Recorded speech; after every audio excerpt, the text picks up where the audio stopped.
Good day. Welcome to the funeral program of Moyikwa Sisulu. Over the next hour and a half, we're going to be sharing with you tribute videos from his peers, his comrades, colleagues,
Good day.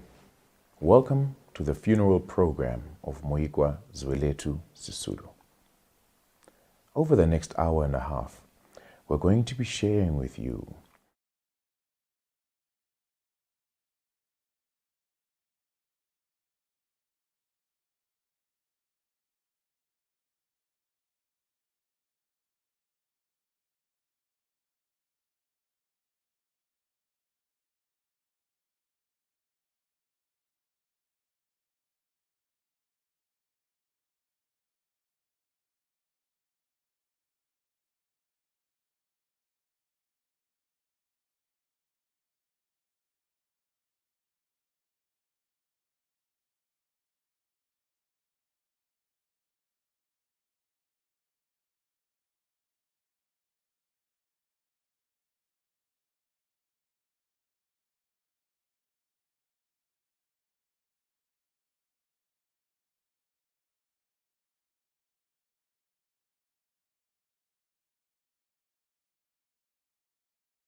Good day. Welcome to the funeral program of Moyikwa Zweletu Sisulu. Over the next hour and a half, good day, we're going to be sharing with you the funeral program, tribute videos from Zweletu, his peers, his comrades. Over the next hour and a half, good day, his friends and his family. A celebration of Moyikwa's life. Whereafter, we're going to have a short pause before we go into the church service. The church service will be an hour, and thereafter, our proceedings for today will be concluded. Thank you for joining us. As many of you know, Moyikwa was a ball of fun, a ball of energy. He was loving, he was smart, he was loyal, he was driven, he was courageous. And these are many things that are going to come out of the tribute videos that are about to follow. And perhaps too, the fact that he was extremely mischievous. I should know, because as his lifelong cousin and friend, I happen to sometimes get dragged into his mischief with him. His mother, just yesterday, demanded her replacement car on the account of the fact that we got her car dented by a couple of bouncers who were chasing us in Rosebank in 1999. Thanks, Moy. I'm now left with this debt. I'm Shaga Sisulu, and I hope that you too will enjoy the memories, the experiences that the following tributes will share with us.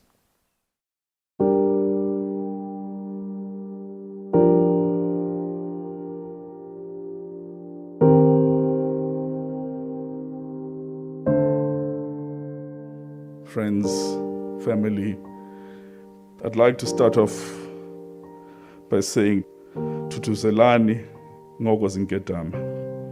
Ngokwenjeje kwethu sithi yakhekani lithatheni eliqhalo labadala kuba bathi akuhlanga lungehlanga. Therefore be comforted, you who are in grief. We come among you to ask you to respond to calamity with the strength of the courageous. We're here to give you strength and implore you to hear the timeless advice of the ancestors that what has happened is what had to be. Agwehlanga lungehlanga.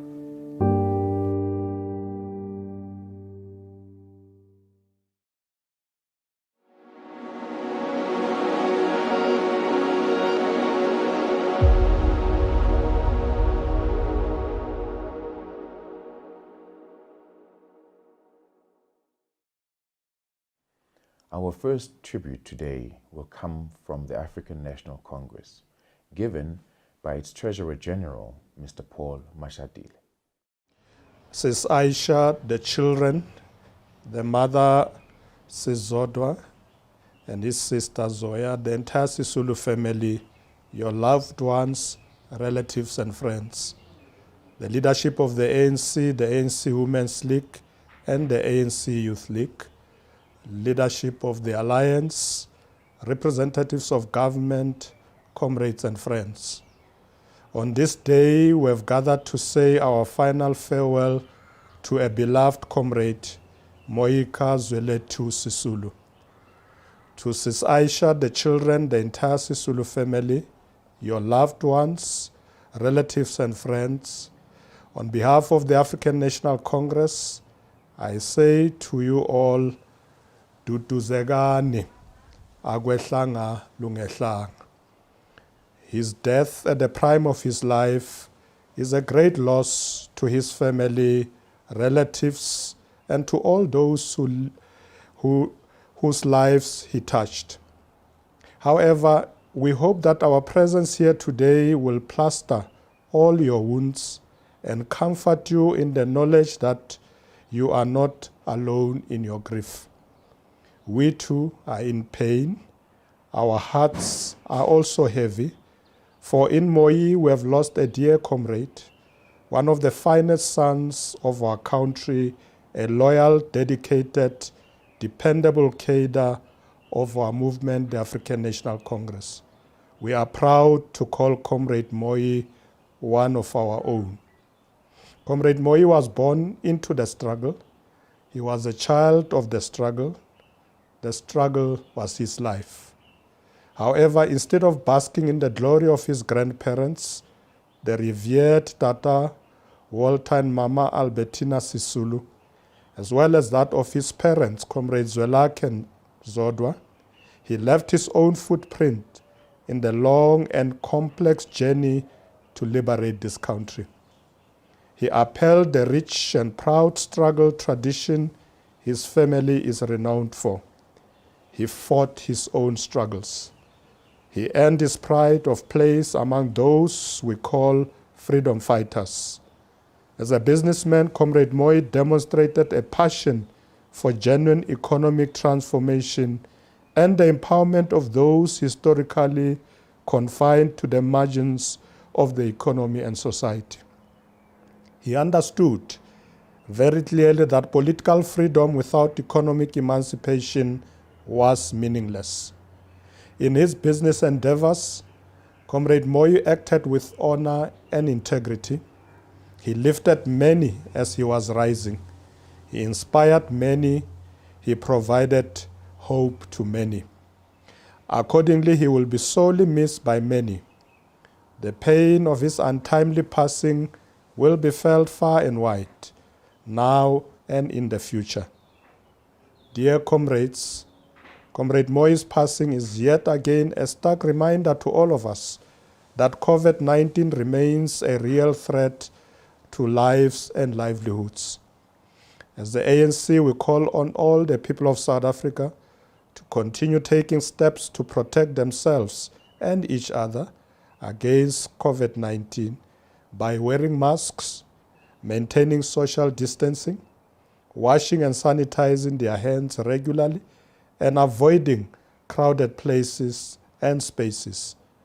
We also urge all our structures to be at the forefront of encouraging all those who are eligible to be vaccinated to do so, and to isolate those who spread falsehood about vaccines and vaccination. It is in our hands to defeat this invisible enemy. In the past, we have registered some significant gains against the pandemic. Let us stay the course. As I conclude, I wish to quote a verse from the English translation of S.E.K. Mqai's poem titled Sinking of the Mendi. The finest of Africa were busy dying. The ship couldn't carry its precious cargo. Their death had a purpose for all of us. How I wish I could be with them. How I wish I could stand with them on the resurrection day. How I wish I could sparkle with them like the morning star. Let it be so. Go rest, our brother, our dear comrade. Go rest, our beloved Moyi. Thank you for the love you gave us. Thank you for the warmth and kindness. We will miss you. Your movement will miss you. May your soul rest in eternal peace until we meet again. God bless.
Good day.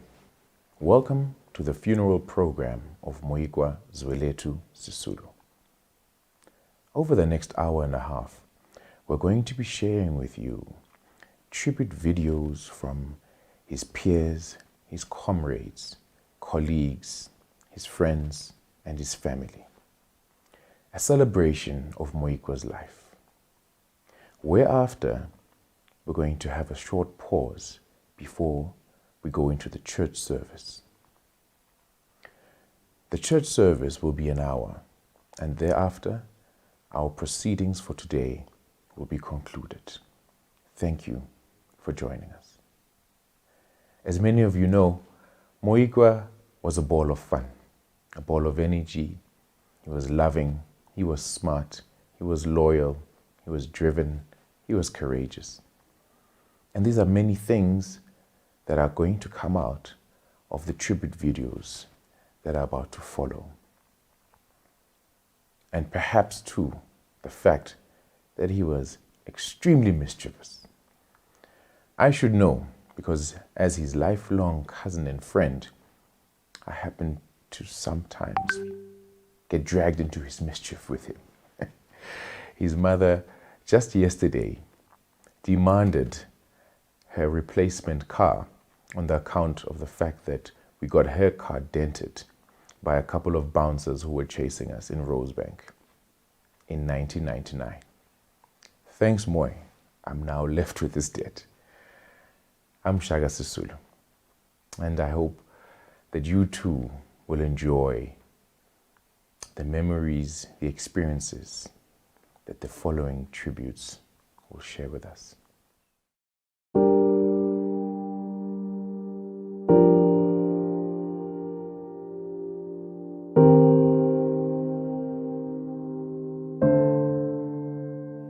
Friends, family, I'd like to start off by saying Tutuzelani ngoko zinketama.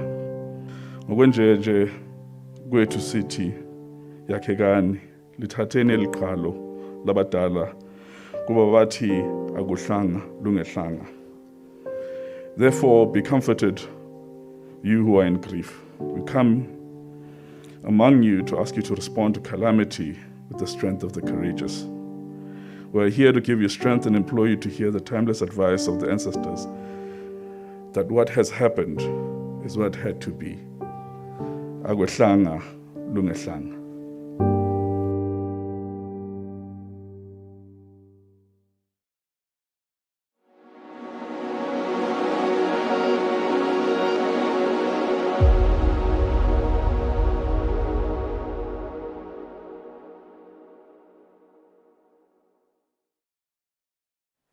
Our first tribute today will come from the African National Congress, given by its Treasurer General, Mr. Paul Mashatile.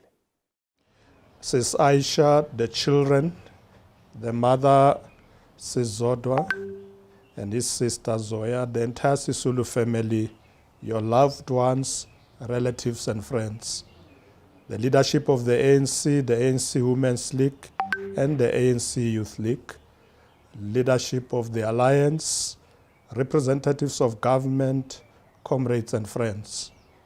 On this day, we have gathered to say our final farewell to a beloved comrade, Moyikwa Sisulu. To Sis Aisha, the children, the entire Sisulu family, your loved ones, relatives and friends, on behalf of the African National Congress, I say to you all, Duduzekani, agwehlanga lungehlanga. His death at the prime of his life is a great loss to his family, relatives, and to all those whose lives he touched.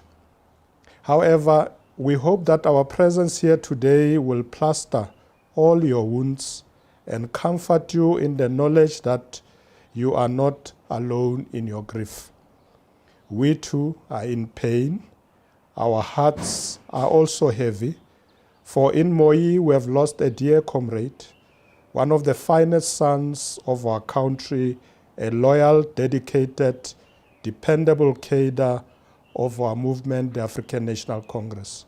We are proud to call Comrade Moyi one of our own. Comrade Moyi was born into the struggle. He was a child of the struggle. The struggle was his life. However, instead of basking in the glory of his grandparents, the revered Tata Walter and Mama Albertina Sisulu, as well as that of his parents, Comrade Zwelakhe and Zodwa, he left his own footprint in the long and complex journey to liberate this country. He upheld the rich and proud struggle tradition his family is renowned for.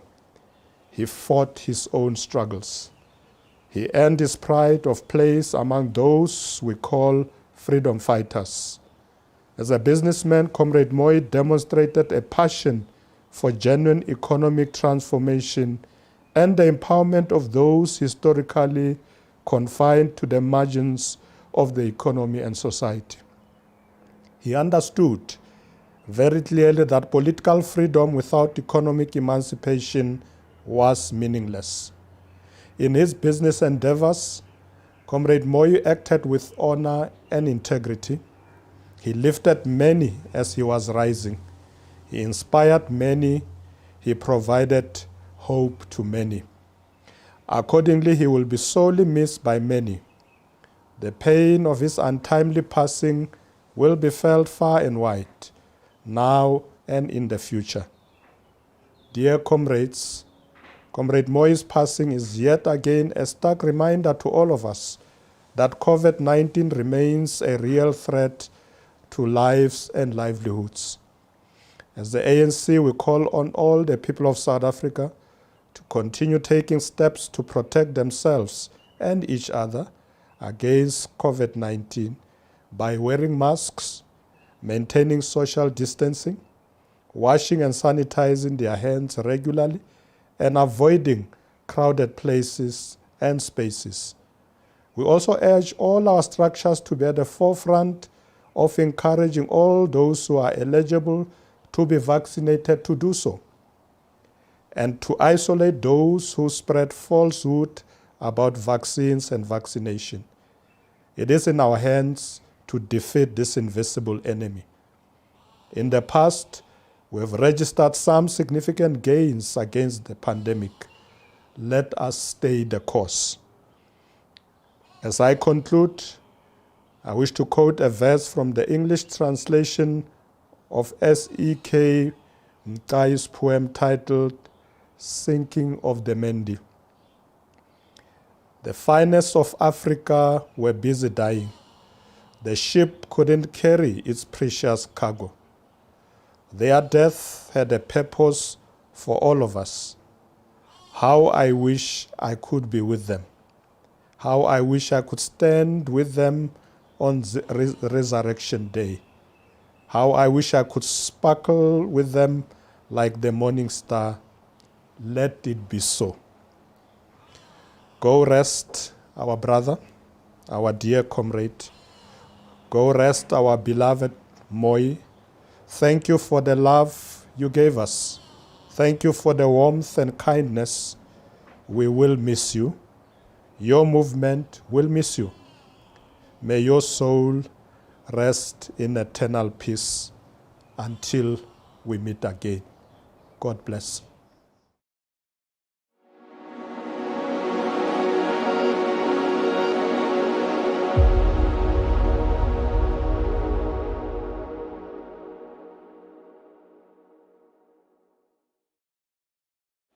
Moyikwa Sisulu, a gentle giant, a revolutionary, a man of integrity,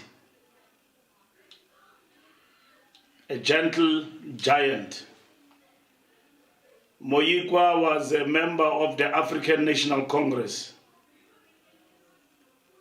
He was an individual, you can tell from his way of doing things, he was well raised. He had manners. At the time when I was redeployed to Lutuli House, to deal with elections in the African National Congress, I had an opportunity to be exposed to the site of Moyikwa, which many do not know. He turned this office into a site of mobilization for the African National Congress. He supported our campaign with his resources without saying much and anything to anybody. I became Minister of Transport some couple of weeks ago. I asked, where is Moyikwa? Because normally when somebody does something like that, you experience, especially in this environment we're in, when you are appointed into cabinet post, they think that you owe them something. I've never had a call from this man till I heard that he passed on. What a loss. Ever smiling, energetic. He loved his family. Uyabonakala ukuthi ukhuliswe kakuhle benembeko nesimilo ebemazi omnye umuntu. You wouldn't say he's from the Sisulu family. You would never say that is from such a family with rich credentials. Unyana kaPhudzwela akhe ebenobuntu. Izandla zakhe bezishushu ebebathanda abantu bakokwabo. Kakhulu sisiNcebi. Kakhulu ngoba ibithi xa kathetha athethe ngaye. Qho xa sidibeneyo phaa endaweni yakhe ofisini apha besebenzela khona. Dithi nxe boxamela akuhlanga lungahlanga. Silahlekelwe. Noko besisalindele lukhulu kuMoyikwa. He was a humble man. He was respectful in many ways. When he did things he did not sing about and so on. Like all of us, he's not infallible. Probably there are mistakes and things he did, but they do not outweigh his personality. What outweighs his weaknesses was his sense of humor. Bengumuntu uMoyikwa. Young people of this country and in business, you've got a lot to learn from this young man. He comes from a family of struggle warriors. The entire Sisulu family, all of them, they were involved in the struggle. But they never, even at any given point in time, treat us, even in the ANC, as though they are entitled to anything. They struggle. They've got their own credentials in their own name and right.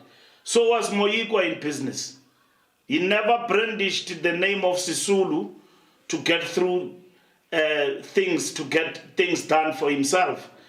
He used his knowledge, his business acumen, his persuasive intellectual capabilities to get where he wanted to get to. Lala ngoxolo Xhamela. Sawuhlala sikukhumbula ngemihla nangemihla yonke. Akuhlanga lungehlanga. Nxe condolences to his wife, family and friends. Amandla. The struggle continues. Good evening, everyone. My name is Gilem Teto, and I am one of the associates that have worked with Moyi. It is actually with a very heavy heart that one finds herself having to deliver a eulogy at a funeral of this young man. There is so much that one was expecting out of him, and there is so much that he still had to give to this world, especially during our trying times as a country, as a business person. Firstly, my word of gratitude will go to the Sisulu family for having raised Moyi to be the fine young man that he has turned out to be. I think in my life I've interacted with a number of children and even sometimes adults that are coming from high-profile kind of families. And there is that sense of entitlement, there is that sense of arrogance. But I must say that with Moyi it was very different having to work with him. He was a gentle, loving, caring, and most willing to be adaptable to whatever life threw at him without much complaining. This is including during the time when he was not well. I would have different discussions, and also monitoring and checking how he's doing. Speaking to Sis Lindy most of the time, and she would be giving me the report. And I remember we were also thinking and trying, how then do we keep him alive and keep him strong? Because we all knew that he did not deserve what he was going through. And when he went into the coma, that was when we started getting worried. Because knowing who he is, he would not be complaining. But we were really praying and keeping our fingers together that he will fight this. To me, Moyi was like a little brother that I had just found. My journey with him started when we were working on the LS campaign in 2017. I had so much respect for Moyi because of the respect that he gave to me and to everybody else that was working with him. Moyi respected everybody, irrespective of their background. He was always reliable, so when he said he's going to do something, you would know that you could rely on him. He went through so much sacrifice during that particular period, even including going to his own personal coffers. He used to pull us together, as a team to say, guys, we need to work together and ensure that this campaign does actually become successful. And out of that, I found somebody that was very considerate and very dependable. I remember we would sit after we've had our meetings, or sometimes especially during the end of the month, when we've had to pay and have debts that need to be paid. And we'll sit in that boardroom, him on the other side and me on the other side, and say, what are we going to do? Because we're very much aware of the fact we're running we call it a poverty-stricken kind of a campaign. And needless to say that even our candidate was not helping, because she had a list of the donors that she would approve and the donors that she would say, hell no. And would sit there and say, but the list of the no's are more than the yeses, so what are we supposed to do and how are we going to pull this off? And all that candidate would tell us is that there's something called integrity. And integrity means doing the right thing even when nobody is watching. So we'd have to find our ways towing the line, and she'd make it very clear that you are the business people, so you make it work. And trust me, we had to make things work. Our relationship continued even beyond the campaign. We would tease each other and say, hey man, how do we move forward with all of the debts that sometimes we still do have, and how do we continue to pay them? So that led us to look into how do we collaborate into business opportunities. So as it is, there's a number of things that we had planned that was supposed to be in the pipeline. And now that he's gone, you don't know what to do because the clock has not stopped. I just ask myself, what do you do when somebody that you have plans with, and not just short-term plans, but long-term plans? Do you stop the clock? Do you go back to the drawing board? Do you give up? But unfortunately, because life does not allow a vacuum, it is what it is. We have got to move on with our pain. As we walk, we hope that we are going to be healed. As they say that when somebody is lost on earth, there is a gain in heaven in the form of an angel. I'm hoping that, Bra, you will become one of those angels that will look down upon us and ensure that at least we get to win the lotto, if you can be able to help us and give us those numbers and visit us. My heartfelt condolences go to the family of the Sisulus and the business fraternity at large. We have lost a brother, we have lost a comrade, and we have lost a future. But as I'm saying, it is what it is, and we've got to soldier on. Let us hold our hands together. Let us ensure that we look after each other. Let us love each other, because tomorrow was never the same since this COVID has come in. Tomorrow is no more guaranteed. What we need today has got to be done today.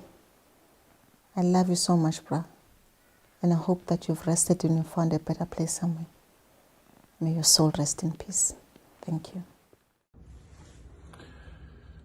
When I heard the terrible news of the passing of my brother, my friend, Moyikwa, Sisulu, I felt a huge void. I felt like so unfair. Why Moyikwa? Why now? Moyikwa was so full of energy, such a good person. Why him? I want to send my heartfelt condolences to the family, to Minister Sisulu, to the wife, to his child, and tell them courage. You should be proud. You should be proud of Moyikwa. He's gone, but will never be forgotten. A few years ago, Moyikwa took on the thankless task of project managing a political campaign on behalf of his aunt, Lindiwe Sisulu. It was tough, it was rough, and no one can tell us more about it than his partner at the time in running that campaign, Mr. Sipho Mbele.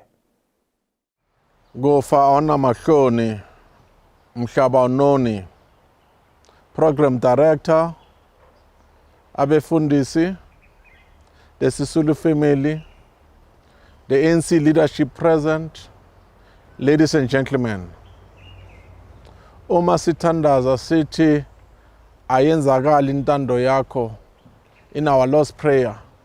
We say this with the understanding that indlela yethu has been defined by God. In my culture, sithi isitsha esihle asidlelwa. I interacted no Moyi when we were involved in a project of the renaming of R24 to Albertina Sisulu. As part of the work that we've been doing, we have to continuously brief the family about the renaming. It was during that period I started interacting with the grandkids, Shaga, Genyi, Sisinsigi, and others. We kept communication with Moyi for over time. I remember Moyi calling me and say, we need to talk. Moyi pick up the phone and said, Sipho, I've set up the infrastructure. All I want you to do is to operationalize the infrastructure. We operationalized that infrastructure. We set up a team that was running that operation. While we did it with Comrade Moyi, which is very important and interesting, before we went to approach Comrade Lindy, because we're even scared of approaching Comrade Lindy, we said, let's plug the idea. Wherever we go, socially, we plug it, we hear what people are saying. Socially, when they're chatting, we're like, Mzala, what do you think of Comrade Lindy as a president, you know? And people are like, hey man, hey, this is a good idea. I said, okay, tick box. And then we'll share the notes. That's how we ran the machinery. He never wanted to take a glory. He never even claimed. He said to me, Sipho, let's plant the seed. It will grow on its own. We don't have to own the campaign. Let's allow people to own the campaign. And if you check the slogan that we developed on the campaign, it was Tambo, Mandela, Sisulu, and you. That's how we came up with the slogan for Comrade Lindy, and that's how we ran with it. Comrade Mbax called me and said, leading to 2019 elections, he said, Comrade Sipho, we need to start ANC Fridays. We need a nice venue. You know, Comrade Mbax, how he does things. We need a nice venue where we can run this campaign, but we need to engage with black professionals, the black middle strata, on topical issues. Every Friday we call them to the venue, just find a nice venue. I pick up the phone, I call Moyi. Moyi, ndoda sifuna venue lapho singakwazi uku-organize khona ama-ANC Friday. Moyi just said, Sipho, yes, in my office. Why don't you come to our offices? I'll provide you with the venue. Moyi didn't only provide the venue. He also provided us with food. So,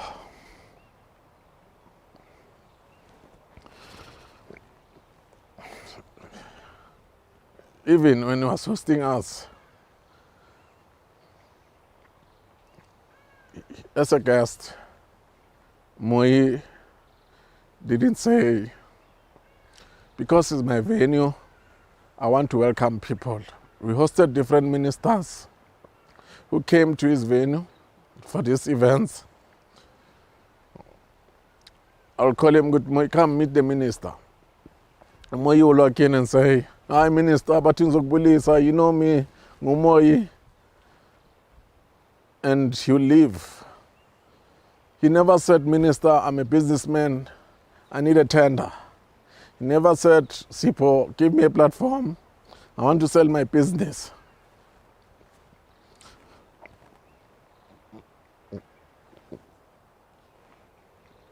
Moyi protected his employees. He'll call and say, Sipo, please make sure that my staff doesn't leave late. Make sure that my staff is taken care of after the event. Moyi, you're ahead of your generation. I've learned through you that carrying a surname is not just carrying a surname, but it's a big responsibility. Moyi carried the surname Sisulu with respect. And it's something that we must tell the generation, the young people, that you don't just carry the surname. Your surname comes with responsibility. I have a book in the house, and that's a bit about Moyi. He likes to chat. I have a book in the house about the Sisulus. It's written by Elna Sisulu, Sis Elna.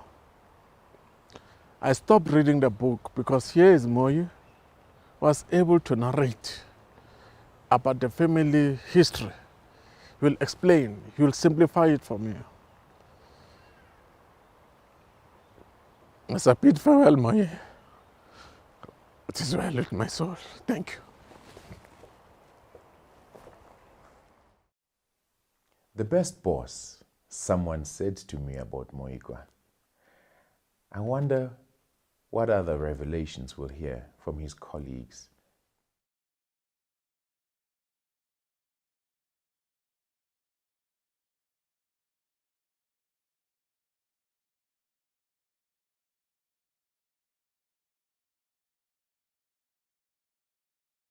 Monica Chupre has known Moy almost all his life, having worked for his father when Moy was just a teenager.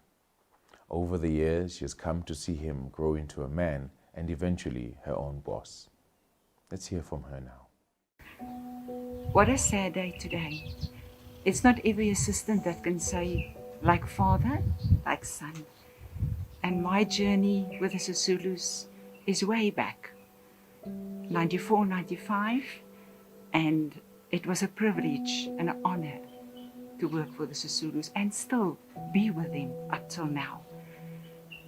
8 years more, was too short. You were more than a friend, you're more than a boss. We worked together, and I will never forget you, Moyi. I learned from you in a different way that I learned from Swalaki. You will be surely missed, my friend, and rest in peace. Thank you for a wonderful journey, and as I say, 8 years was too short. Love you. I just find it even more strange, the fact that sending a message to you, Moyikwa, and you're not standing in front of me, you're gone. I'm still trying to take it in that you're no longer here. All I want to say is, I know how much you loved and appreciated me. And in fact, Shaka was just reminding me the other day, I want to tell you that if you didn't know it and if I didn't say it enough, I just loved and appreciated you. Thank you for coming into my life and everyone else that you have touched, and the impact you have had on everyone, especially in your generosity. And just even recording this in this house reminds me of the days of the war room, so to speak, and the meetings we would have and strategize. Jesus, you're going to be missed so dearly. I just want to say to the Sisulu family that please take comfort in the fact that this young man, I call him a young man, was brought to us for a reason to which he fulfilled. We all feel very rich because of having been in his life. Thank you for sharing him with us. And Moyika, just look down on us and smile because you did what you came here for, and we appreciate and thank you for it. I am Zan Majola and I represent the Fuel Media family. Today I have to say something to just say my goodbyes. I never imagined this day. I thought would have you and at your 60th would do speeches about how amazing you are. I think a lot of us never told you what you meant to us. I met you in 2012 when I joined Fuel, and I found myself a brother because I don't have a brother. And you've been, I would call you the rich brother that I can call. And you'd all normally say, how much do you want? And would laugh about it. And I never got to say thank you. I mean, when we got our first show, my husband and I, at SABC, you went into the pitch with us and you sat there and they looked at these young people and they said, why should we give them a show? And you said, I've got their backs. I'll make sure they deliver. Give them the show.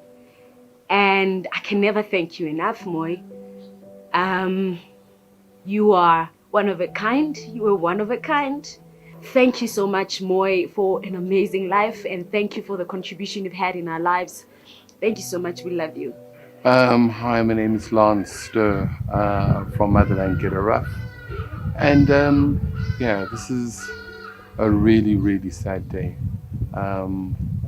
Obviously, you never expected to be here putting out a message for Moyikwa. Moyikwa did a lot for us as a record company. I remember the time when I first met him and decided that he was the right person to represent us at Summers. He just knew exactly what to say.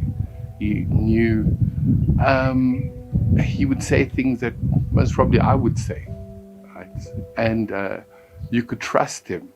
And he had this integrity and he had this leadership qualities that is a huge loss to our country and to South Africa. Yeah, my condolences to the family and until we meet again. What a wow of a moment. This is not easy, but nothing that's got to do with Moy is ever easy. There was a story that he told me. Well, look, there was a lot of stories that he told me, but there was a story that he told me once about his grandfather. And he said to me, I said to him, Moy, I had a dream. I had a dream your grandfather was talking, but I couldn't hear what he was saying. Like, could your grandfather not speak before he passed away? And then a while later, he answered me and he said, you know, you asked me about that dream you had about my grandfather. Let me explain it to you. And so I'm explaining it to you as well. So he says to me, before my grandfather passed away, he had a disease that, you know, made him speak slower than what he's usually used to. And so this one time, my cousin Shaga and I went and sat with our grandfather, and we sat with him for hours, Zola. That's what he said to me. We sat with him for hours, and he spoke and he spoke. And after speaking for a whole lot of time, he said to us, you know, boys, it's a pity I'm sick now. I have so much to say to you. And Shaga and I looked at each other and we laughed, thinking, what? You just spoke for hours. What do you mean you can't speak anymore? And so that is my sign that it is my grandfather you dreamt of. So I'm sharing this with you so that you can think about it. Because you see, after Moy passed away, I was at the hospital on Friday to go pray in the prayer room, as I was doing every week. And after he passed, my mom dreamt of him. And in the dream, she explains to me that he was so clean and crisp and just Moyikwa, you know. And then he took a photo in this dream. This is on Sunday morning. He took a photo of my mom and I wearing these shoes, right? And so after a while, I went to the river to go pray. Something he teased me about, that I always go pray by the river. And after a while, as I was sitting by the river, I remembered these shoes were the last shoes he saw me wearing the week before he went to hospital. And so there's my sign. He taught me how to read his grandfather's sign, which then led to me knowing when to read his sign. He took a photo of the last shoes him and I walked out together, and I walked him to his car, and that's how I know there is a sign. So there is an afterlife, and Moyi is definitely dominating there. I'm so happy for him. I'm happy that he's free of these worldly limitations because he's so epic. I'm so heartbroken for myself. I'm so heartbroken for his little babies. I'm heartbroken because this entire year I've dedicated it to Moyikwa and helping him with his family's things. And I just said now to Aisha as well, the last thing I expected is for him to add himself onto the things that I'm helping with. But I know I'm armed. I'm armed emotionally, I'm armed mentally, and I'm armed spiritually. So yeah, let's carry on with the journey without him. But sure, what a heartbreaking loss. But yeah, thank you. Thank you for listening to my story. Thanks. My name is Wilfred. A special greeting to the family, to the friends, to all those who knew my dear brother Moyikwa Sisulu. It is so real, it is unbelievable that we are here today sending messages to celebrate his life because he's no longer with us today. My special story with him is that literally a month ago, 4 weeks ago, we took a trip from Johannesburg to East London, to PE, and to Cape Town, back to Johannesburg. Beautiful photos when I'm with the guy. And a few days after that, he phoned me to say, listen, I'm going to be going to hospital for this and that. And that was really the last time I spoke to him. We had plans, lots of big plans. He shared with me all his dreams and his goals and all the things that he hopes to do for the community, not only just for his family, for his relatives, well, his love for country, culture, the continent, and possibly anybody who resonates with his own value systems became an instant friend, colleague, and partner to Moyikwa Sisulu. This country has been robbed of a young man who had so much to give, and I believe that that which he started shall be completed by some of us and by many others who have given the speech today. I just want to say to the family and to the friends, commiserations, condolences. May your hearts find peace, courage, and strength to go through this difficult moment. All will be well. God's plan will be revealed at the end of the day. Thank you. Dale Nadassen has worked with Moyikwa for nearly a decade. He's no longer a colleague, but now a friend. Let us hear from him how he remembers Moyikwa. Dear friends and family of Moyikwa, my name is Dale Nadassen, and I worked closely with Moyikwa over the last 10 years or so. I was asked to say a few words about Moyikwa, or as I know him, Moyi. Being the giant of a person that Moyi was, and having spent extensive time with him over the last 10 years, it's been difficult to figure out where to start. I met Moyi through his father in around 2011, and unfortunately, his father sadly passed away in October 2012. Moyi was tasked with stepping into the very large shoes left behind by his father. Moyi looked up to his father and ensured that the memory of his father, as well as the values he espoused, were carried into his everyday life. He wanted nothing more than to become a man that was worthy of his father's pride. Moyi accomplished a lot in the last few years. From closing chapters left unfinished by his father, vastly growing his charitable endeavors, as well as seeing the success of businesses that were years in the making. I have no doubt that Zulaki would have been proud. Integrity and honesty are two words that come to mind when describing Moyi. Moyi was not afraid of doing the right thing, no matter the consequences. When a difficult situation arose, he would say, "What would my father do?" and follow through. All good people believe that they will do the right thing in a difficult situation. However, Moyi lived this daily. When a difficult situation arose a few years back, Moyi asked my opinion on what he should do. I said if he does nothing, he'll be better off, because if he does something, it will surely bring him trouble. He turned to me and proudly said, "Dale, there was a time where 3 generations of Sisulu were in jail at the same time for doing the right thing. It was built in him to do the right thing." He said he had no doubt that his resolve to do the right thing could outlast any untoward attack on him. He then asked me if I would support his decision, to which I promptly said no, not wanting any harm to come to my friend. And after he was done with his trademark chuckle, I told him that I may not support his decision, but I will always support him. Moyi truly was the greatest man. Thanks to Moyi, hundreds of jobs were created over the last few years, and would-be entrepreneurs were uplifted, becoming successful in their own right. Moyi always gave more than what was given to him, and so many people will continue to see the benefit of this for years to come. Despite all his success, Moyi remained humble and down to earth, able to get along with anyone, often stealing the spotlight when he entered a room. This was something that was quickly picked up by all who met him.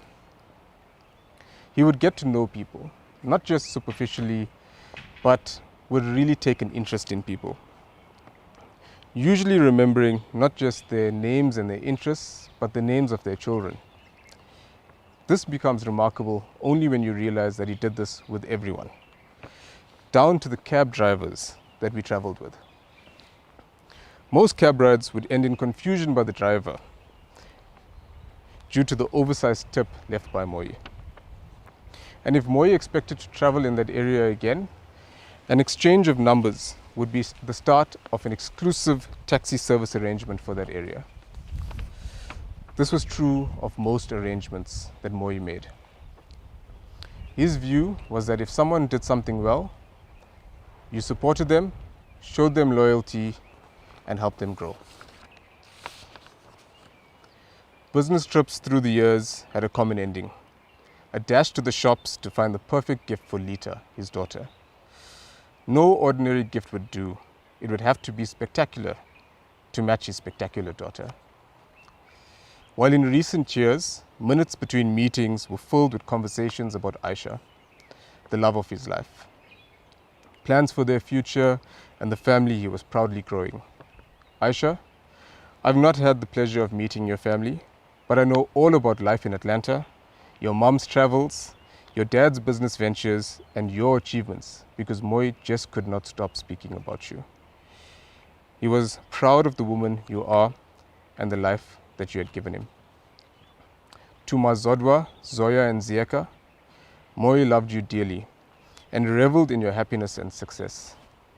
Zoya, Moyi was the first to call me and tell me excitedly about your new job, which he believed could be the platform of the two of you working closer together. Zieka, I can't tell you how excited Moyi was over your achievements over the last few months, calling me whenever something big took place in your life. Mazodwa, Moyi wanted nothing more than to see you happy and safe and to make you proud. He loved and cherished the close relationship that he had with you. It's thanks to all of you that Moyi was shaped into such an amazing human being, and it speaks volumes of the type of family that you are. To Moyi's children, there's nothing more than Moyi cherished than you. He would have done anything for you, and everything that he did do was for you. It was centered around building a better world for you. Your dad was a great man who achieved great things, but his greatest achievement was and always will be his children. Moyi, it is a struggle without you, and I miss you every day. But we are grateful for everything that you have given us. and the memories that will last a lifetime. As you would say, a luta continua. Till we meet again, my friend. Thanks. Moy was a great friend. Many of us who were friends with him knew that. A friend of his called us this week to tell us how, after he had told Moyikwa about his new job, Moyikwa took him shopping for suits, an entire wardrobe, just so that he could look presentable. That was Moy. Always there for you, generous to a fault, and no one else knew about it. It was just you and him. The most discreet person you could ever confide in. Let's hear from his many friends how they experienced him.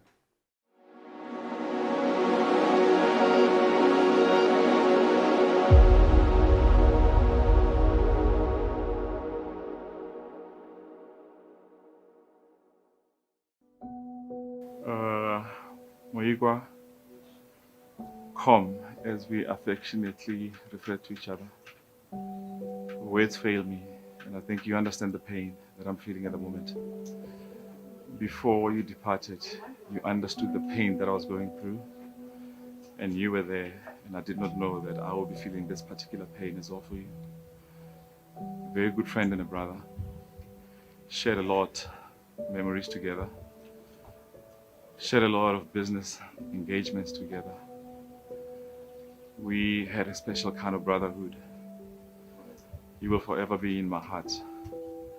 You will forever be my moister. You will forever be my friend. And to your family, words fail me. I don't even know what to say. I hope that wherever you are in a good space. As I say to your mom, Zoya, and Ziega, Aisha, and the kids, be comforted in Christ and in the Lord. And I hope that wherever you go, you will be in a safe space. Thank you. Hey, this guy, what a character.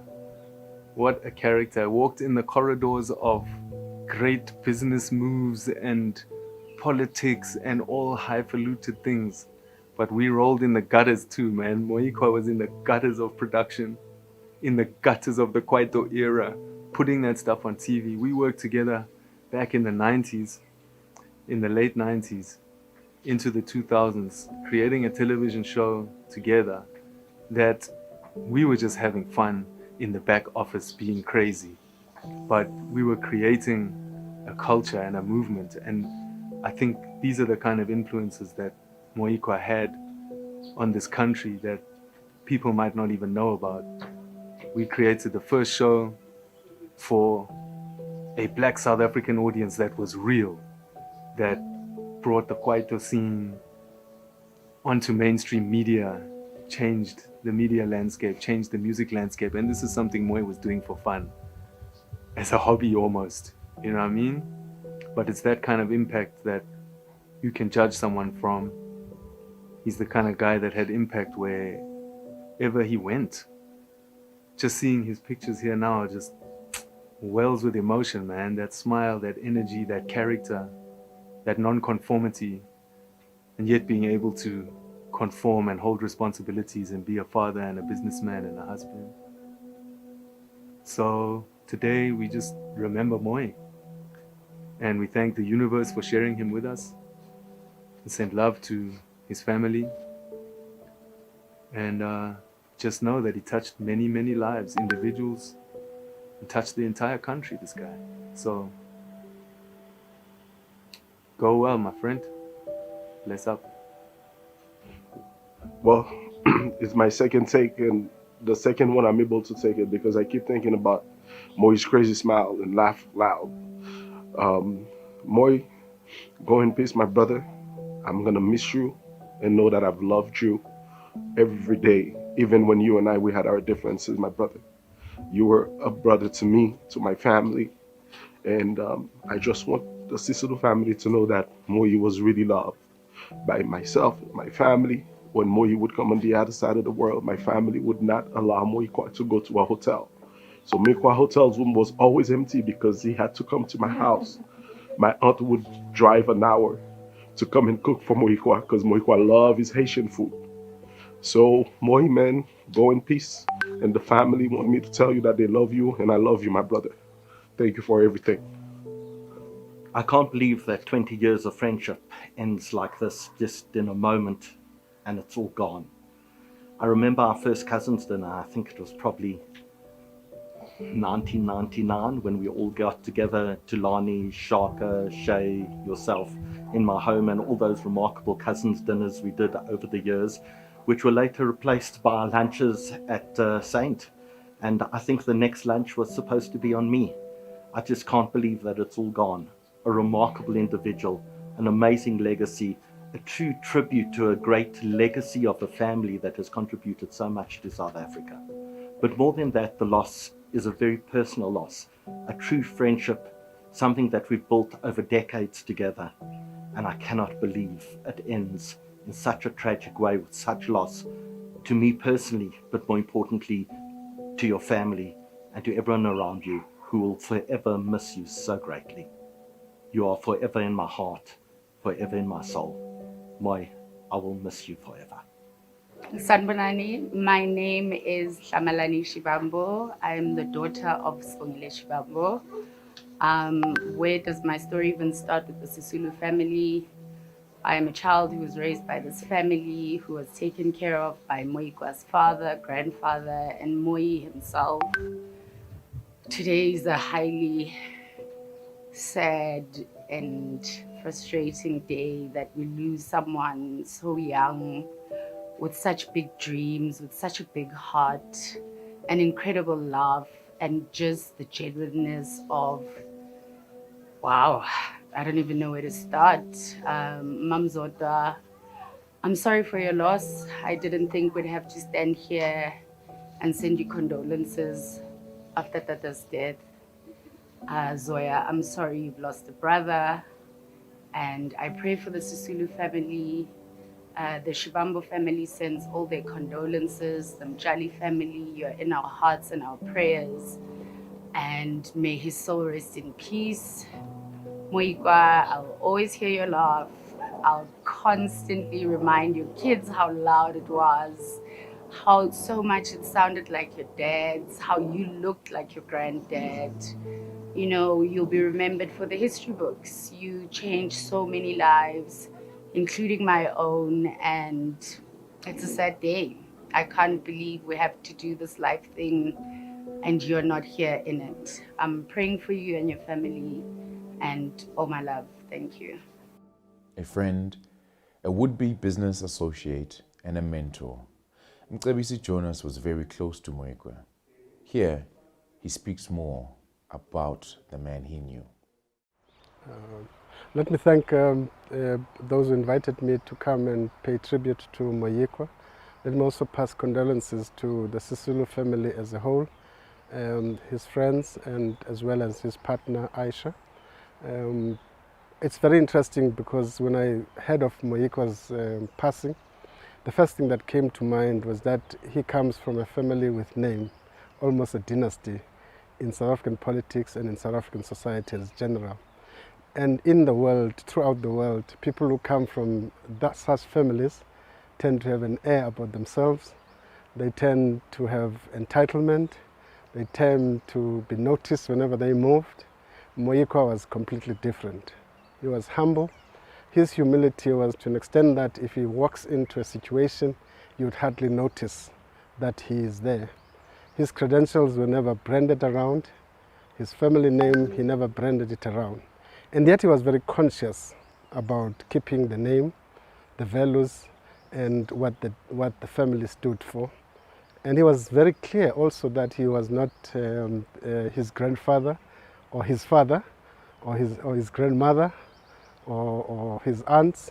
He was Moyikwa, the individual who has his own unique capabilities and who has his own mission in life. Obviously gaining it from where he comes from. And it is said that he leaves us at a time. I've met Moyikwa in different circumstances. I've worked with him pursuing a couple of business opportunities. He's a very shrewd businessman. He's also very solid intellectual. We had huge discussions and debates about where South Africa is and where South Africa is going. He always had a perspective of his own on issues. And I dare say that the time at which he lives, the country he lives us, is probably the most important time in our country, where minds and brains like Moyikwa's are so crucial and important, where his skills in business probably are well needed. Certainly, I'm sure his family will need him more also, because I know he took his family very seriously. He was very supportive to all his siblings and those close to him in these families. Most of his friends know him for his support at difficult times. I've worked with him in different contexts when things were going well. I've worked with him when things were tough. He is a very loyal friend and supporter, and he was loyal to his family and everybody that he worked with. I can only say that rest in peace, Moyikwa, and I know that we cannot forget you because you have become part of us, and we cannot shed any part of us and bid farewell to ourselves as we bid farewell to you. But I hope that most of what we learned from you will continue to implement in different ways in our lives, and will continue to cherish the moments that we had with you. I hope his family can find solace in the fact that most of us feel the pain with them, and in the fact that they have groomed such a wonderful character. Aisha, I hope you'll be able to stand on your own, support the kids, and make them something in this world. I thank you. I don't even know where to start. I'm Lerato Singadi Tambo, and I'm here, I guess, speaking on behalf of myself and my late husband, Jabulani HP Tambo. And, I don't actually have the words. Moyi was just such a kind, amazing, funny, loving, well-spirited, caring, just an all-round amazing guy.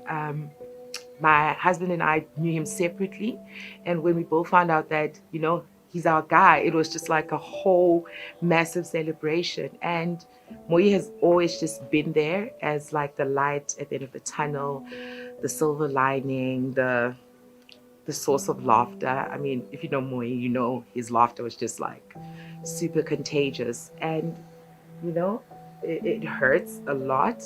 But I think, Moyi, you've left us with so many wonderful memories that we'll carry with us every time we think of you.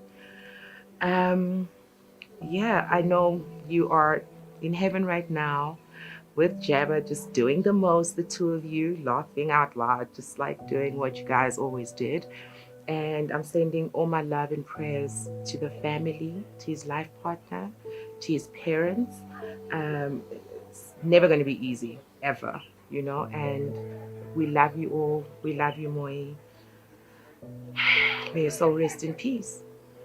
Moyikwa Utiam, it's so unbelievable. When Tandana phoned me the other day saying, "Hey, Chief, you've gone." I don't know, man. No. Yesterday I was thinking, what am I going to say? I don't have words, my friend. Love you. I'm going to miss you. Thank you for a good 15, 16 years. You've been there for me, Tandana, all of us. We've been friends for so long, Chief. We had good times, we had bad times, but yesterday I made peace. I'm going to accept your passing and rest in peace now. Sharp. As much as it's hard for us to comprehend what has just happened, I think it's befitting that we are here to celebrate you in the very same place where you celebrated birthdays and a whole lot of other activities. You came to see me in my isolation when I came out of hospital with COVID to support. You're always there to support my friend. Spoke to you once you tested positive, and we had all the hope in the world that you would pull through. As you firmly know, the Mbetsa family were fond of you. My uncle Mkolisi, who also passed away earlier this year, you are a pillar during that difficult time. And I would like to offer the same to your family during these trying and difficult times. To your kids, to your wife, to your family, we will continue to be supportive, to love, as other friends have mentioned. And may you rest in power, my friend. I love you, and your great personality and who you are will forever be in our hearts. Thank you. My Moyi, my friend, my crazy confidant. This year was supposed to be our 20-year anniversary of being friends. I'm sorry this happened. We're gonna miss you. You're my mom's third son. You are family, more than just a friend. My condolences to the Sisulu family. Please know that Moyikwa was really the greatest to ever live and the greatest to ever do it. And he's left an everlasting mark in all our lives. We'll miss you. Keep flying, keep soaring. Be great on the other side, just as you were great over here. I love you forever. What a shock. Moyikwa, I didn't see this coming. To the family, not only myself, but all who love him, we say condolences. It is indeed a sad loss. However, I find a hope and your smile. You see it? Because I know that through this, even though we can't see you in the flesh or physically, you are with us in spirit, and you're now. Thank you for sharing your life with us. We thank your family for sharing you with us. And we love you lots. And to the family, we say, Alo hlanga, lunge hlanga, khumutsehang. We are here together. And we are united with the purpose of celebrating Moyikwa's life, as well as acknowledging the grief. Moyikwa Zwelakhe Sisulu. We salute you. Much love.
The thing about having an older sibling is that they're there all your life. So says Zoya, the younger sister to Moyikwa. Here she is now, giving her tribute.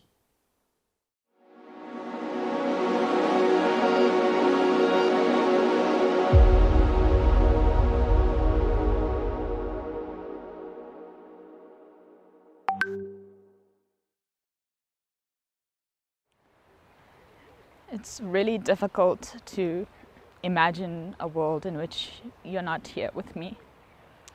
I've always had the auspicious title of being Moyi's little sister, regardless of anything I've done. I was always your little sister. And it was an honor and privilege. I'm thankful that I've had you as a constant in my life. That I've always gotten to follow in your footsteps. when we were little, I suppose, it seemed like access to doing all the fun stuff that Moyi could do. But I guess I didn't realize and I didn't appreciate how much of a trailblazer you were. As I've grown up, you've made it easy for me. You were such an inspiration. You were so audacious. You had big dreams. You made things happen. And it was always awesome to kind of grow up in your shadow, because it made it easy to be brave and bold and to do amazing things. And I'm extremely grateful that I've had you as an example. I'm grateful of all the times that we've had. We started as playmates. I was probably just the irritating sister following you around everywhere. But we really grew to be very, very good friends that were there for each other. And I just want to tell you how much I love you. I'm extremely grateful that although you were sick and it was a shock to all of us, that we had a good time with you, that you fought for us so hard. I'm grateful that we had lots of days to visit and talk. For a change, I had to do all the talking and to fill the space, but I'm really grateful that we had the ability to be with you and speak with you and share our wishes and encourage you along your journey, which many families didn't have. And I just want to say that you were a blessing to me, an immense blessing, and I'm grateful for everything that we shared. And I will carry you with me forever. I will live big. I will talk loudly. I will have all those experiences we always spoke about. And I just want to say I love you and I thank you so much. On a lighter note, what Zoya doesn't tell you is that one of her fondest memories of Moyikwa is when her and him and their mom went plane shopping. There was an air show and Moy was determined to see it. It was rather late in the day, almost closing time. But Moy rushed them in and they stopped by a Learjet. He was rattling off all of its attributes and specifications. Zoya was confused. How does a young man know all of these things about a plane? Inside he hopped and sat in its plush leather until the people who were organizing the stall told him he had to leave because they were closing. No, I shan't leave. We're buying this plane. He digs his heels in and lo and behold, Mama Zozo, his mom, joins in to say, yeah, why are you chasing my son? And there they stage a protest. Zoya is aghast. What are you doing, guys? All she can think of, the poor 12-year-old, is, oh my gosh, we're all going to get arrested. And what am I going to tell Tata? They're dead. In time, the fracas that ensued ended very amicably with everyone there apologizing. In time, they also wrote an apology letter. Right? And when Zoya and her mom and Moyikwa got back to the car, she says, what were you guys doing? We can't even afford a plane. It's the principle. It's the principle, they both said. That was Moyikwa, a very principled man. We don't really call each other cousins in this family. Cousins, uncles. It's either moms, dads, brothers, sisters. And Moy was a brother, someone that you could speak to about anything. You could have advice on how to be naughty. You could have advice on how to navigate a difficult path you're going through. You could talk about anything with Moy. And he always injected this life into whatever atmosphere is, and it was really second to none. He had this incredible laugh whenever something had happened. And you could hear it from the furthest place you could hear him laughing, and you tell that either someone's fallen, someone has said something stupid. It doesn't feel real. It almost feels like I'm gonna see him standing somewhere here and just give him a big hug. Yeah, it's very painful. It's very, very painful. But I trust that he's somewhere now where he's happier with his dad, his grandparents, and I hope he's just looking down at us and just proud of what we are and how we've all come together to celebrate him. Thank you. Hello, my name is Togo, and I think the best memory I've got for Moyikwa is him. He was that person to encourage you to go to school. Go to school, do business management, open your own company, be your own person, and be a very independent person. Especially because I'm a woman, so he'd encourage me as his cousin to be brave, go to school, be independent. And then my biggest memory, I think the last memory I had with Moyikwa was when we were at Orlando. There was a family gathering, and that dude danced. He was not the best dancer, but you know what? He went in front of everyone. He started doing a traditional dance. I mean, that was a big moment. And what I loved about him is that he had a beautiful, beautiful smile, the loudest laugh ever. So I think I'm gonna miss knowing that when you enter into a place and you haven't seen who's there, but you'd hear his smile and know that, okay, Moyikwa is definitely home. So lala ngoxolo mzondi, lala ngoxolo ziyeka, thambo lenyoka lihlabela umzondwayo. I will always love you and remember, and I'm so grateful today. I am educated, and it's all because of you and your encouragement. Thank you. My name is Sese. That's the name that I'm fondly known by our family. Moyikwa is my brother. I've heard many descriptions of Moyikwa, larger than life, had an infectious laugh. He was, a funny guy, he was kind. I don't think that there are people who will come and tell you that Moyikwa ebengubhuti. I am from the Eastern Cape, and I am the firstborn utata. And I'd never had the concept of an older brother.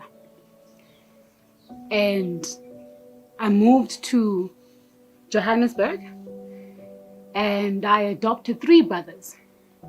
Moyikwa, Ushaka, Uche. And they introduced me to the concept of older brother and little sister. Whereas before, I'd always been the bigger person, I'd always been the older sister. And there was no one that I could be the little person too. Moyikwa took me under his arm as my cousin, and he treated me like his baby sister. There are many stories that I could share with you to show you ukuthi Moyikwa wayengubhuti. When I moved here, I didn't know the concept of nails, going to Sobehe, getting massages. Moyikwa introduced me to a life of pampering. He would tease me all the time about wanting to look like a bad, and he'd make a way for me to look like a bad. I remember I used to shoot a reality TV show called Divas of Jozi. I wasn't a diva, not by a long shot. I had a very small car, that wasn't anything diva. And Moyikwa would laugh at me and ask me how I'm in a show called Divas of Jozi when I'm not even a diva. And in the middle of laughing at me, Moyikwa said to me, you know what, we need to fix this look. Come fetch my car, let's go to Sobe, get your nails done, you need to look the part. Moyikwa was funny.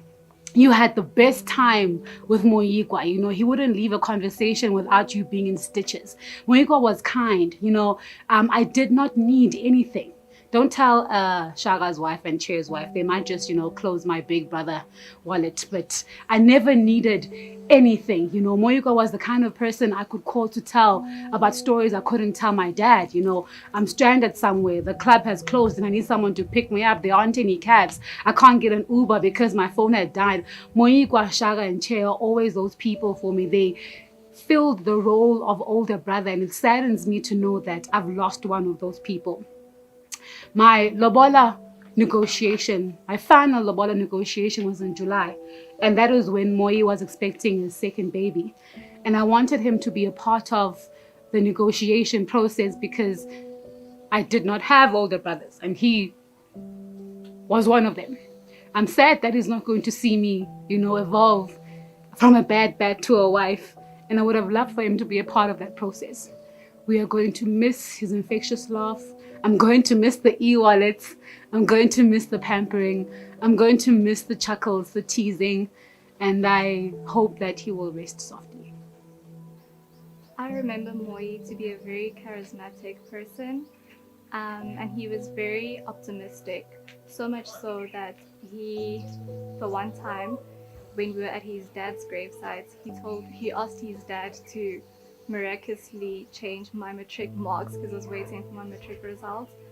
And one quote that I remember and has always stuck with me that he said to me is that life always has a way of figuring itself out. And I guess life now without him is exactly that way. Yeah, I'm just thinking about all of the things that we went through. Moyi was really the type of person who made moments like this really much lighter, We've gone through a lot as a family. We've been to many funerals. And Moyi was the guy who could see how people were feeling, and he would actually make the effort to crack a joke, see his family smile. And it's really difficult that now he's not here to do that in this time or anymore. So that's really a tough one to take. I'll miss his light presence, his laughter. I remember this one time, it was Christmas. I don't remember which year it was, but we were at a Christmas lunch and I was upset about something, or I was feeling down, and there were these jokes on the table as part of the decor. There were these really cheesy jokes, and Moyi came to sit across from me, and he must have spent 20 minutes just opening these cheesy jokes and trying to make me laugh. And he was really getting into it and even doing the actions and everything with these jokes. So that's what I'll remember him for the most. My older cousin, who was always really approachable. Although he was like a big brother and I had that respect, he was always really open, and he just made you feel comfortable, and he made you feel easier and light as a person. So that's, I think, what I'm really going to miss about him. Yeah. Family, really wishing that we could have been with you today. It's been an incredibly difficult time. I think we're still in shock, as I think everybody is. Still waiting for this to be all a horrible dream. There are no words. There are no words to express the pain, the sorrow, the complete disbelief. Since we heard the news, I've been reflecting back on the memories with Moyi, and the one thing that really does stand out is just that he was a happy person, jovial, always laughing, always smiling, which is also so perfectly reflected in all the pictures and videos we've been sharing. He's either, joking or laughing, or, he was just always so happy and wonderful at whether arriving at cousins' drinks or family gatherings, whatever it may be. I just remember us always going, Moyi, hey! It was, that really does, it's a small thing, but it stands out in my mind. And it just speaks to who he was. Kind, loving, happy. To the family, to Mama Zozo, to Aisha, to his siblings, to his beautiful children. All we can say from so far away is that we are with you. And you must look around you. You must look at the people who are reaching out. And you must remember that's the family that Moi left you with. He was always a funny person, and he was always jovial.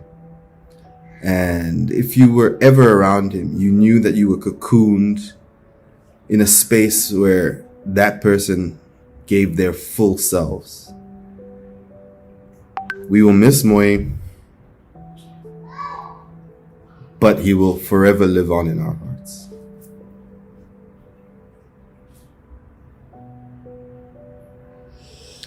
Sending you love, family. Moi, you are missed. You will forever be missed. We love you. Love you, family. My name is Duma Sisulu. Moi was my elder cousin. The thing I missed most about Moi was his laugh. Times like this, you'd be hearing a chuckle in the corner, probably Moi, Che, and Shaga lighting up the room. So that's what I miss most. I want to tell a story about Moi's laugh. It always, funeral time was a way to lighten the load, make everyone feel a little bit brighter. So it was Moi's father's funeral, Uncle Zolake's funeral. We were at the house, their house. There was a prayer evening, so every night we'd have prayers. The prayers would generally get quite full, so you'd find people grab a chair and sit where they could around the tent. On a random Thursday, the one elderly gentleman arrived late. He tried to squeeze his chair in. Unfortunately for him, he put the chair on the edge of the stage, and from the stage, he managed to roll back into the swimming pool. He couldn't swim, so he was grabbing what he could. Luckily there was a net, so he didn't drown, but it meant he spent some time struggling and flailing like a little fish in the pool. When they were yanking him out, instead of concern, you heard from Che and Moi this really loud laughter. They tried to hold it, they're grabbing their mouths. They ended up running around the corner with laughter as they saw the man walk, and he left footprints, wet little footprints along the path leading out. It's almost like a little trail, a wet trail leading him out of the house. Times like that I miss. I'm sure you'd be hearing a funny story or cracking up over something right now. Something that just happened, someone falls in the pool, or someone trips and stumbles, and we'd hear his laugh. I keep thinking when I hear his laugh, when I hear other people laugh, and you quickly turn your head and you realize you're not going to hear his laugh again. Wow, what can I say about Moi? Moi was the most approachable person I've ever, you could approach Moi and talk to Moi about whatever was bothering you. Out of all the cousins, Moi was never one that you were intimidated of. He was always one that was welcoming. I remember when we were during our initiation, Moi would come to the house.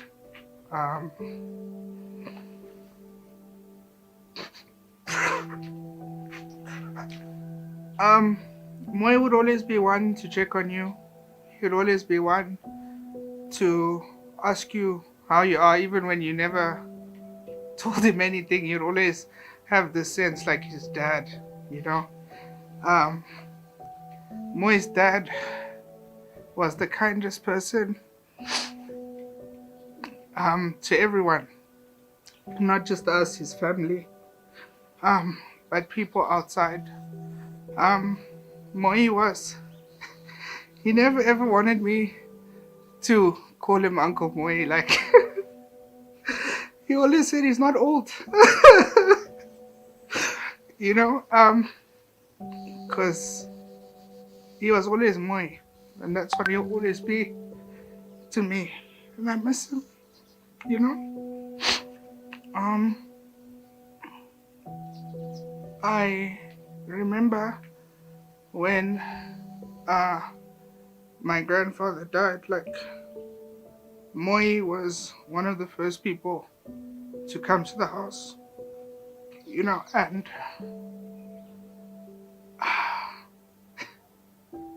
it's hard to believe he's gone, you know. Yeah. Hey, Moyi.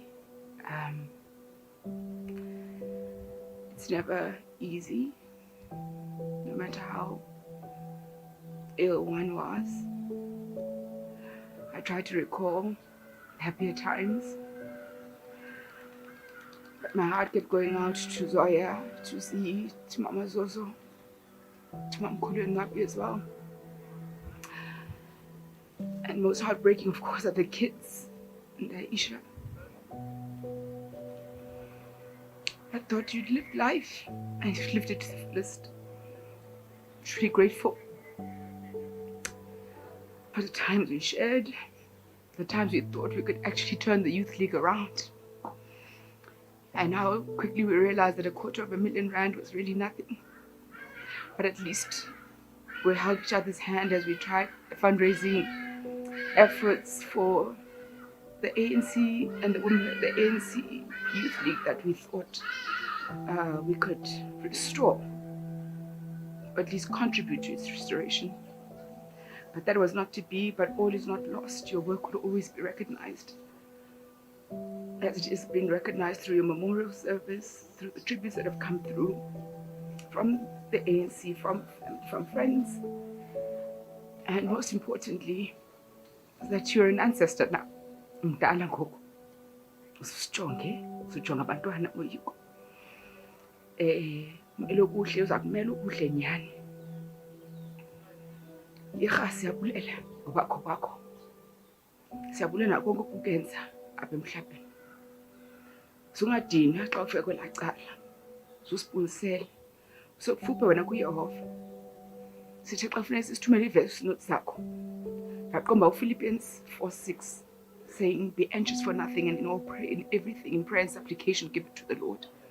It's a verse that I found very difficult to accept myself, but I really think that in your last days you were able to do just that. We will continue on in trying to make this country the best it can be. Have you lots. My name is Vuvu. Moyi is my cousin. This seems so unreal. To say that I'm devastated is an understatement. It's just so unbelievable. You know, Moyi was so full of life, incredibly witty, so funny, and so animated that this just seems so unfreaking believable.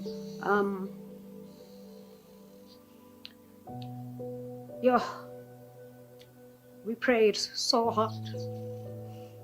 We prayed. And I just can't believe that this is the outcome. Be that as it may, we trust God's will. We thank Him for Moyi's life. We thank Him for giving us Moyi, whom we've had such an incredible upbringing with.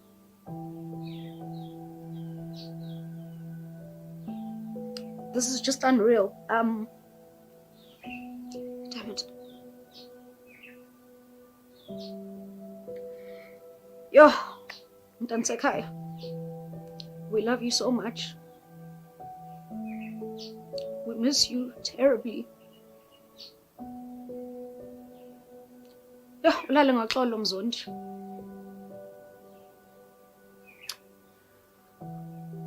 I don't know what will become of us, but I know one thing that you used to tell me, you told me when we buried Ugogo. You held me and we cried and you said we're going to be okay. And indeed we were okay. This time, I'm not so sure. But I trust now that you have gone to the other side. You will then also take care of us and the kids and the entire family, whom we know you loved. We felt your love, and we love you. Yo, Moyikwa. Lala ngaxolo yirha. I love you so much. Moyi, as your eldest brother, it pains me to bid you farewell. On the day that I received the call of your passing, was probably one of the most difficult days of my life and the rest of the family's life.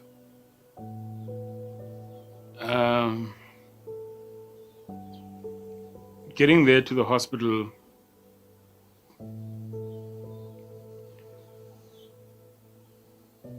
the pain that everybody was feeling, one cannot comprehend. But I did have a little bit of hope when I'd been there for a while. I'd seen you lay in your peaceful state, having transitioned. I went out to a window where there was a palm tree outside, and there was a bird there, Moyi, building a nest. To me, it was symbolic because you had decided to build your nest in heaven.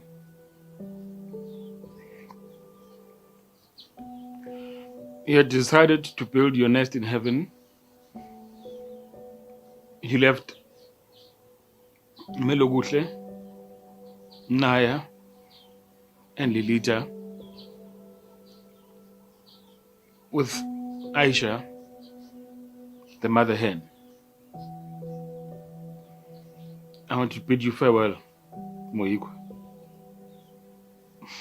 Guys, hamba kahle guys. We love you, Kamela. We love you, Chopo. Lala kakuhle. Many people who knew Moyikwa socially would associate him with a number of people. This next chap would be one of them. His cousin and his friend, Che Ajulu. Let's hear from him. So my name is Che. I'm Moy's cousin. And if you know me, you probably know that Moy and I have worked together. Not only is he my cousin, he was also a very close friend of mine. It's been a tough week for us. And it's been a tough week because he's a young man. I don't know why, and maybe I don't want to get into why this and why that, but it's very sad to lose a young man with so much potential. And it's also a void that we're going to fill collectively as a family, because Moy had a specific part in the family where when he arrived, you knew that he'd arrived. Very witty, always had a joke, always wanted to crack a little move when the song was on and laugh about it. And it was always awesome. It was awesome with Cousins Drinks having him around. We had so many of those epic ones where we have tons and tons of stories to tell. And I remember one that we had at my house, one of the first few ones, where the next day Moy was supposed to, Zoya left her car at my place and Moy was supposed to come pick up the car. And in the morning, Moy was not answering his call. It turns out that that day Moy had finished almost a bottle of vodka by himself and overslept. So we had to get Zoya's mom to come drop off Zoya to pick up the car. And it was the most embarrassing thing, because now we had to explain why the car was left behind. and we had to make sure she doesn't get into the house to see the mess that we left behind. But I think collectively as a family, we had fun, and Moyi was pretty much at the center of that fun. But for me, the most fond memory of Moyi is in 2016 when my dad passed. I think we worked very hard, and I think Moyi was very key in my dad's funeral, in helping us put it together. And there's an interesting story. The day my dad passed, Moyi and I were at the hospital. I called him, we came to the hospital, and we were gonna accompany the body to the morgue. And I asked Moyi, when your dad passed, what did you do with his number? And he keeps quiet for a while. He goes on his phone, and I think he's even forgotten what I asked him. And then he comes back to me, he's like, actually, I still have it. And he asked me, so what are you going to do with your dad's number? I'm like, I don't know. I'll see what I do with it.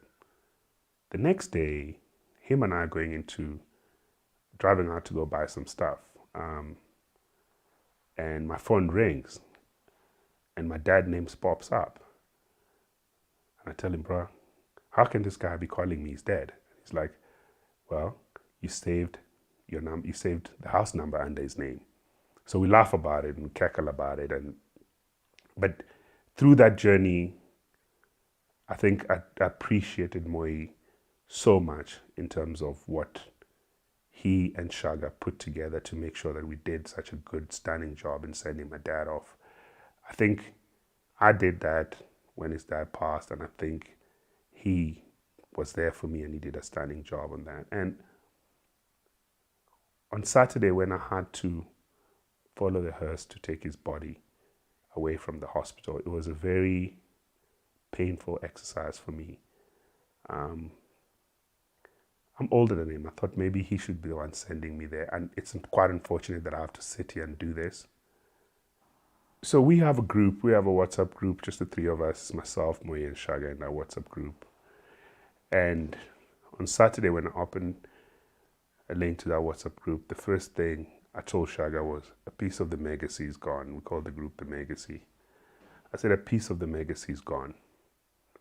Shaga sent me a very emotional message telling me that what happened was we've gained an ancestor and we've gained an angel that's going to be looking after us as a legacy. Moyi, we're going to miss you. There's no doubt in that.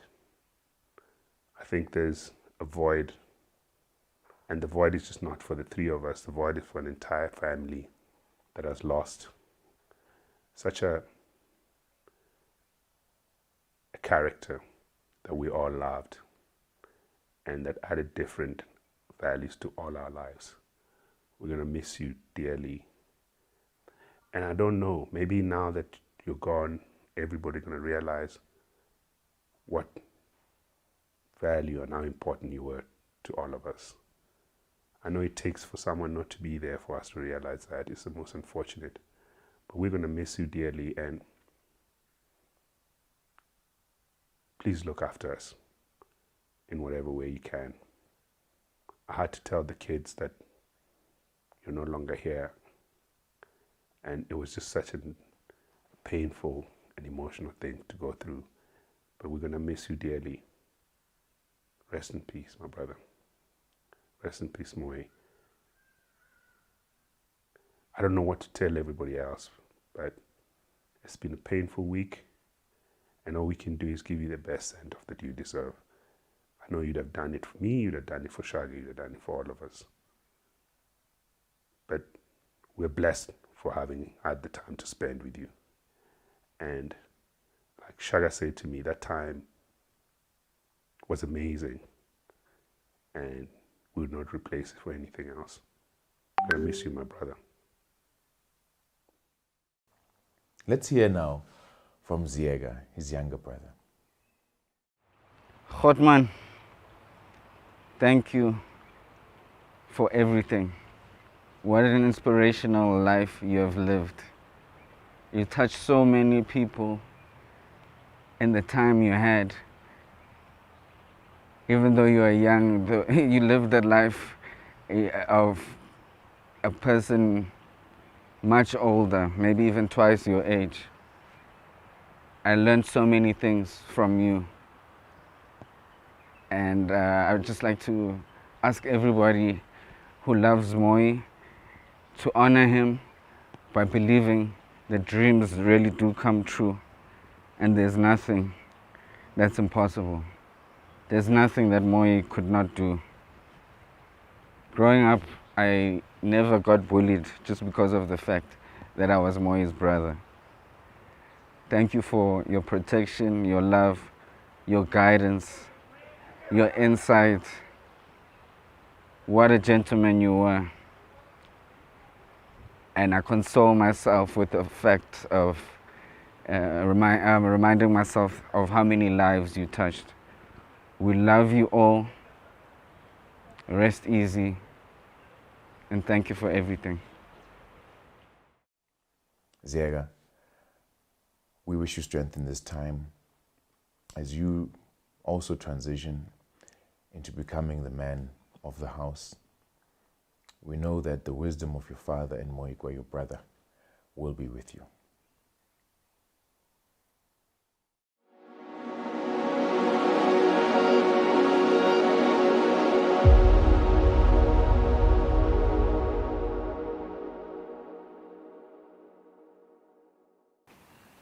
It's a sad day for us to be here today talking about Moyikwa.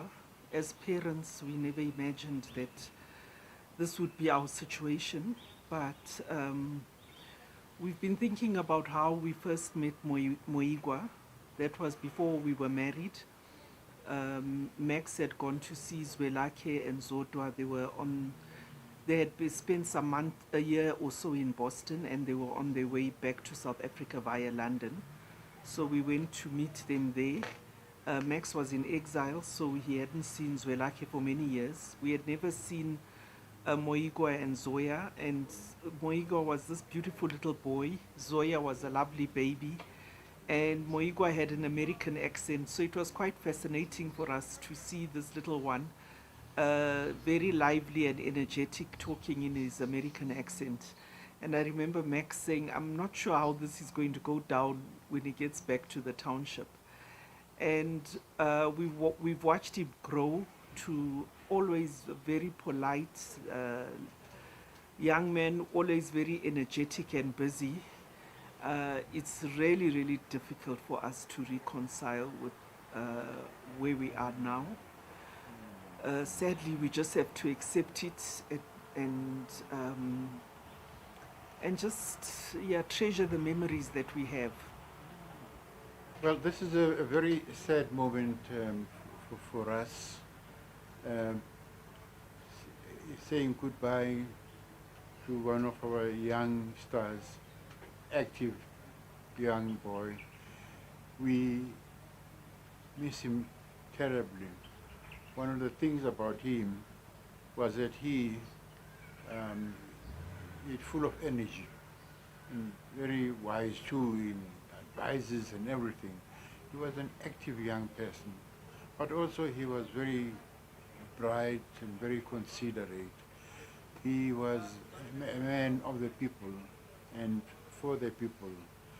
One of the things we will always remember about him was that he thought of other people before himself. He was a real servant of the people in many ways than one. We'll always remember him also for his spirit, energy, and a very sharp sense of humor. So we will miss him terribly, but we will also remember him, remember the good things he did, and also what he represented. He represented not just a family, which of course he did, but also represented the best in our society. He was a very wonderful young person, and we could learn from him, although we're older than him by far. We will miss him and we'll continue to think of him, especially as you go through many processes of change and transformation. He was a man of all occasions, and we'll remember him for that too. Come to me, all you who are labored and overburdened, and I will give you rest. Shoulder my yoke and learn from me, for I am gentle and humble of heart, and you will find rest for your souls. Yes, my yoke is easy and my burden is light. Matthew 11, verse 28 to 30. I didn't know for some time that you were ill, Moy. I was in Cape Town. And when I got to know you were ill, I rushed to the hospital. Of course, the nurses were not very keen to have people coming in, so I had to beg. And I came, I saw you looking very calm. And I was full of hope. I was full of hope. I came to see you every night. The nurses were probably thought I was abusing my position, but it's because I just wanted to be there, because it was the only time I was able to be there without getting in their way. I will say my thank yous to them at the appropriate time. But I was so full of hope because I thought you'd be there, that one miracle that would beat everything else. I went to see your mom, and between us we were looking for every other possibility we could get. And Minister Nkosazana Zuma kept sending us messages of possibilities of people who could explain the situation, who could help. We're very grateful to her too. We sat through that thinking it can happen to you. Not while we lived, we would give up. We would have given up anything, everything, just to make sure that you live, just to make sure that you look after, bring up the children, that to make sure that you continue spreading love and happiness to everybody. It didn't cross my mind that it was not going to be possible. It didn't cross my mind because you were just that one miracle in our family. And I thought you'd be that one miracle in the world that would survive this scourge. You, of all people, you were meant to live because you're so full of life. You're so full of love. I don't know why it was you who was taken. Oh, you'll never know the sadness you've left behind. You were immeasurably loved by everybody because you loved everybody so much. You were full of life, full of laughter, the most considerate person I know, giving. I just can't go on the adjectives I would use on you that indicate what you were to us, all of us. I, in particular, Moyi, owe you so much gratitude for loving me as your aunt, for all that you did for my brother during his last few days and during the funeral. I can still picture you running around, knowing that you're heartbroken, wanting to give your father the best funeral there could ever have been. I remember when you came to ask me to stand for a campaign, but because I believed in you, I got into the campaign, which was called LS17. And you have no idea how much I learned. And I knew why you wanted me to do that. The message that was sent out was that the ANC is a very precious organization, that the whole of Africa looks up to it. And if we don't revive its values, if we don't live up to what it has promised its people, and all of those good things, it would come to nothing. And we spent a long time running from pillar to post, trying to spread that message. Of course, we started late, and of course, we had no opportunity at that time to win. But the message was good enough. That was the most important thing. We were able to send a particular message that stands out, lives on, revive the values of the ANC. It reverberates, is repeated now by everybody. And it came from you. Because you believed in the organization, you loved the organization so much. And you found that in me you would be able to send this message. I don't know how to thank you, baby boy. I don't know how to thank you for everything you are to everybody. It'll take much longer than the time that each one of us has to say you were much loved, much appreciated. You were the pinnacle of happiness for everybody. You were a blessing to us. And the more I think about your virtues, the more I see in you my own brother. And I hope he's waiting for you in heaven. Because while you lived, you made up for the big hole that you left behind. Farewell, baby boy. Love you very, very much, very much.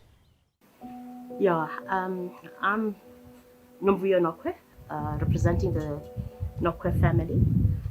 We've got long ties with the Sisulus, dating back to both our parents, Duma Nokwe, Vuiswa Nokwe, and Umam Albertina Sisulu and Tatu Albertina Sisulu. So we grew up together in this one house, so to say, in Soweto, and of course it continued into our adulthood. And when we had kids also born. For me, Moyi, as we fondly called him, was such an enchanting child. He was always vibrant, and also at a very tender age, he was able to analyze and, say his ideas across. And I find it very difficult to find the right words, what to say at this unprecedented times of his passing. But I think he was such a distinguished leader. As you can see that he, attracted everybody from all walks of life and touched many as we went along. And also certainly Moi was such enigma and also at the center of all the activities that the kids had, and he was also very central. He listened very intently and with humility. He also listened back to what everybody was saying, and therefore I think we have lost, and not only the Sisulus, but us as a family as well as the South African nation. And I hope and wish that the family can find some solace, but I think it's not going to be easy, as in any passing of anybody, and a loved one for that matter. But we wish that they would find all the families that have come here to bid their farewell to him, and also that he may lalangotolo, and hope he has a lasting and a revolutionary, peaceful, that he rests in a revolutionary power, as he always had been. Thank you. Moy and Aisha Jackson had an incredible love story, one destined for the ages, and one unfortunately cut short even before its prime. We're going to hear now from Aisha's brother, Bakari. I would like to first extend my gratitude to all of Moyikwa's family, friends, and acquaintances who have come here or are tuned in to honor this incredible human being, a man we have all come to love, cherish, and admire. The sheer amount of people who have shown up today is but a testimony to the lives he was able to touch. There are people near and far who he has never met but will know his impact. Moyikwa assumed many roles: a loving father, a lover, as Aisha would say, an uncle, an astute businessman, a beloved mentor, and a steadfast friend, to name a few. To me, he was a brother and a role model. So cool and calm, he made the legacy he built look so easy. But we all know it was quite the opposite. He often moved in silence. His achievements will continue to sound through the ages. It was once said, the value of a man should be seen in what he gives, not what he receives. He was a giving man, always looking out for his family, his community, and his country. Moyikwa, I want to thank you for everything that you've done. Having witnessed it myself, the love and admiration you've given my sister will continue to transcend time and transfer to your children. Words cannot express how much we will miss your laughter filling the room, and your warm and engaging personality will be sorely missed. We want to thank Mam Zodwa and the Sisulu family for embracing my sister Aisha and our family with your love and support as we mourn together at this most difficult time. The well-known Pan-Africanist Marcus Garvey once said, "Death is not the opposite of life. Death is the opposite of birth. Life itself, life goes on." I see your reflection in all the lives that you've touched over the years, but I especially see you shining brightly in Lita, Naya, and Melakutle for sure. Brother, we will always be grateful for each of them, and to the best of our ability, we will raise them with your humility and your zest for all that life has to offer. They will know your vision, and we will continue to celebrate your legacy through sharing your memory, so they can know how special you are to the family. We will meet again someday, but for now, rest in peace. Out of all the things he was and all of his accomplishments, what he was most proud of was being a father. I'd like us to take a moment to hear from his eldest daughter, Lilita.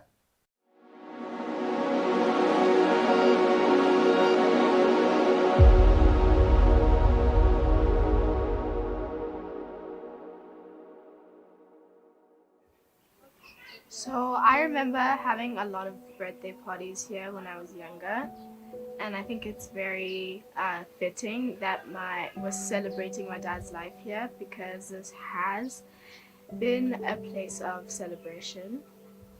My dad was a very joyful person, and his smile and his laugh would fill a room. And seeing how many people have come through to tell me stories about him, it really reminded me how much people loved him and cared for him.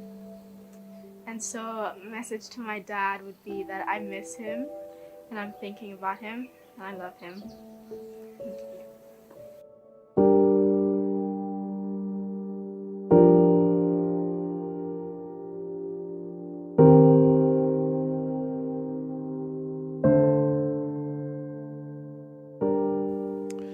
So I'd like to end off by saying this to the family. Those we love remain with us, for love itself lives on. And cherished memories never fade because the loved one's gone. Those we love can never be more than a thought apart. For as long as there is memory, they live in our hearts. To live in the hearts of those we love is not to die. Please know that our loving thoughts embrace you all. Akuhlanga lungehlanga.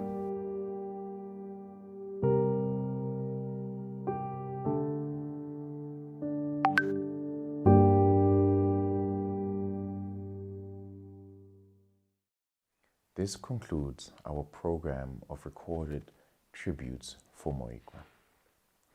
Up next, we have the church service at 11.